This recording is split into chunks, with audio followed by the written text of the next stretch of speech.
Nanaimo is now ranked as one of the best cities in the world to live in. Released in 2026, Numbeo listed the 304 best places to live in the world based on quality of life. This takes into consideration factors such as climate, commute times, healthcare quality, safety, affordability, cost of living, pollution, and purchasing power. These international surveys are great for clicks and headlines, but what is it really like to live in a small city on an island off the coast of British Columbia? Join me as we take a look at the 10 reasons why people love living the island life here in Nanaimo, British Columbia.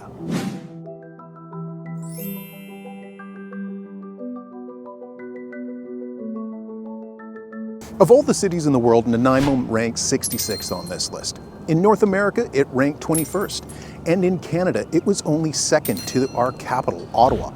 We even beat out Victoria, which came in third. But it's amazing knowing that the two largest cities on Vancouver Island made this list.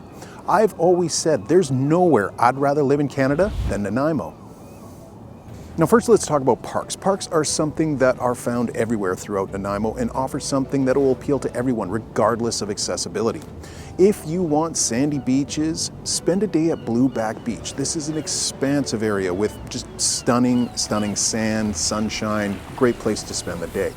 And if you want to just see the ocean and vistas of the coastline on a nice leisurely walk, then make sure you visit Piper's Lagoon. It's beautiful. And if you prefer rainforests, waterfalls, and lakes like I personally do, then look no further than Westwood Lake and the surrounding forests. Trust me when I say there are so many stunning parks that I regularly visit here on the island that I haven't even mentioned. Second is nature. Nature, it goes without saying, envelops the city of Nanaimo.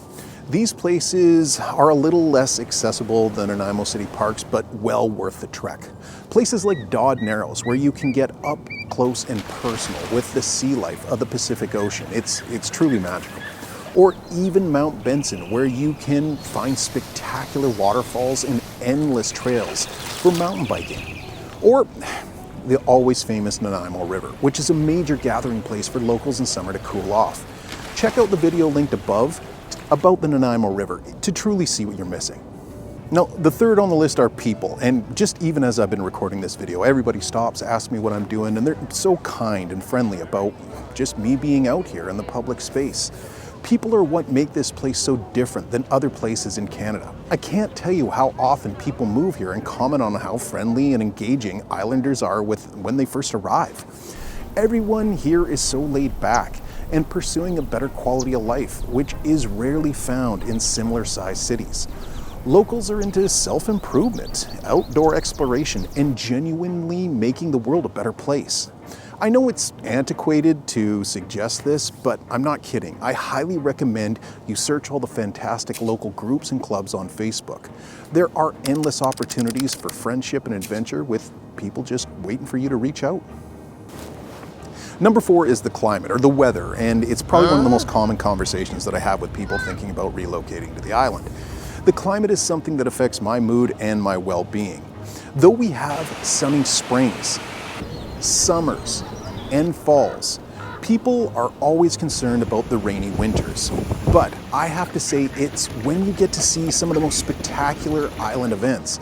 This is when the rainforests are the most beautiful, with foggy days that make the air taste sweet. I'm currently experiencing these one right now, if you can't tell from my surroundings. The waterfalls are everywhere, and trees and mountains are covered in vibrant moss and fungus growing everywhere, making you feel like you're in a novel written by J.R.R. Tolkien.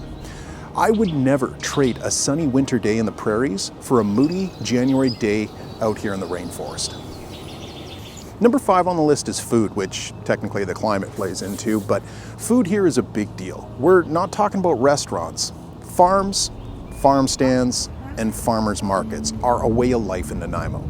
Don't get me wrong, there are restaurants and cafes that I love here, but there is so much good local food that I cook at home most of the time. Getting used to the ease of access to amazing produce and the bounty of seafood is life-changing. Oh, and let's not forget about salted caramel apple pies. For those who have received one from me, this right here is the amazing lady who creates these drool-inducing desserts. Thank you so much, Georgie. Georgie's Pie, definitely check them out. Now, if you made it this far, thank you so much for watching, and please consider giving us a like or subscribing. We love making videos about living here on the island and all the amazing things you can do here. If you have any questions, please put them in the comments below, but I don't want to sit here and drag this out too longer. Let's get to the next items on the list of why this is one of the top places to live in the world. Number 6 on our list is size. Size is a big factor in the quality of life, especially for me as I was raised in a small town with like 2% of the population of Nanaimo. Though Nanaimo has over 100,000 residents and is growing, it never feels overly big to me. It's no more than 15 minutes to get anywhere in the city. Now, mind you, it does get busy during the tourism season, but if you know the right routes, you can bypass that mess during the peak season. I do believe that Nanaimo will keep growing, but at a slower pace in comparison with most similar cities, due to the factor that deters many people from moving here, the perception that it's too remote. Which brings me to my next point. Number 7 is the fact that I love living in a place with ferries, seaplanes, and helicopters.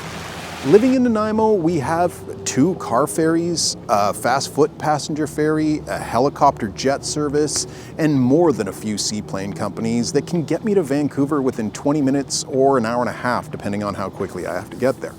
Oh, and all of the other ferries that can take you to like Gabriola Island, Newcastle Island, Salt Spring Island, and many other islands in the Strait of Georgia.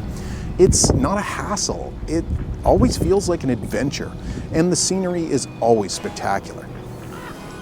Now, number 8, and relates to our last point, is having access to Vancouver while living in a place like Nanaimo gives you so many advantages. Now, logistics aside, access to go see a hockey game or a concert, or take the kids to the zoo, the aquarium's amazing, or the science world, which they love, in a world-class city like Vancouver at a moment's notice and return just as easily is just epic.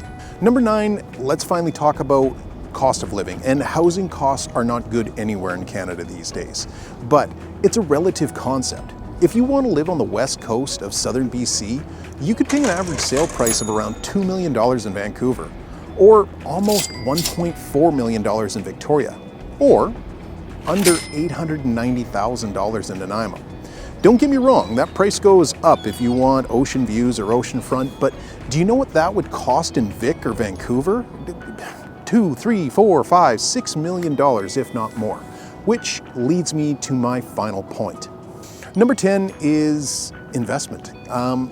If you look at the numbers, Nanaimo is a good investment. And in these numbers, Nanaimo prices are still increasing despite what the rest of Canada experienced in 2025. Some neighborhoods have increased significantly, like double-digit percentages, while a few have decreased. If you want to see the complete breakdown of pricing in each Nanaimo neighborhood, check out the latest annual market report video by clicking the link up above. There are so many other things that I left off this list, like schools, events, local travel and vacations, like I never leave the island to be perfectly honest, and many other things that just keep me glued to this island.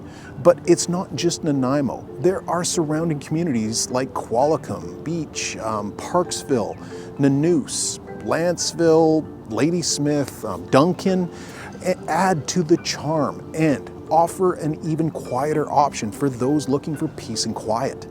Don't get me wrong, I love living in Nanaimo and I'm proud that Vancouver Island is being recognized for all of its merits. But nowhere is perfect.